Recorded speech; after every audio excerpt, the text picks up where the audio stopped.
that there are several issues that need to be discussed at that convention. But I've also said that there are matters precedence, issues that must be dealt with first before that convention can be had. This includes, number one, compensation for the families of the victims of violence last year and this year. Two, paying of all the hospital medical bills of the victims of police violence of last year. Number three is a release of all people who have been arrested and are in police custody. Number four is the dropping of all the pending charges which are pending in courts. Number five is the sacking and prosecution of all police officers who have been involved in criminal violence against innocent Kenyans who are actually exercising their rights as enshrined in the Constitution. And then we said that once that has been done, then people will sit down and dialogue. And we've also actually come up with what that dialogue should be about. The issues that have been raised by Gen Zs are not new issues. There are similar issues which we raised last time, even last year we were on the streets. We talked about unemployment in our country.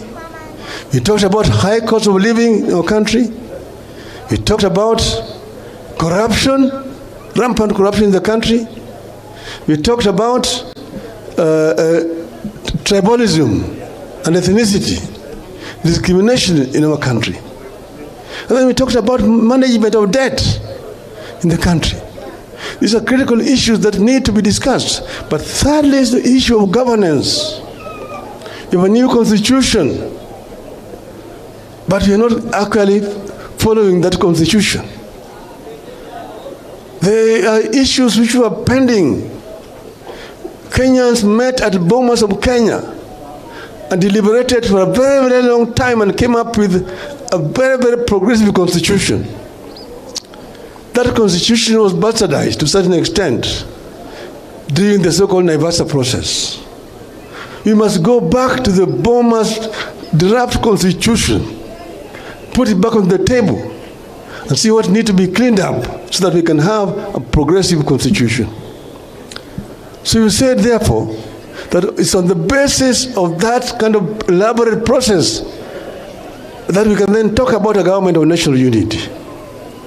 But then you say that if you want to take some of our experts and get into your government, you release them to join your government and work in accordance with the ethics of our party, ODM and Azimio.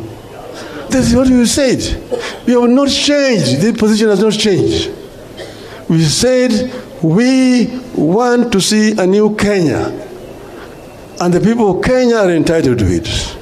And that's why we said we agree with Gen Z in their demands.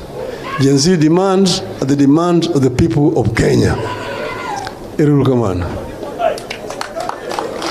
Alonso Maganya, Irul Kamana.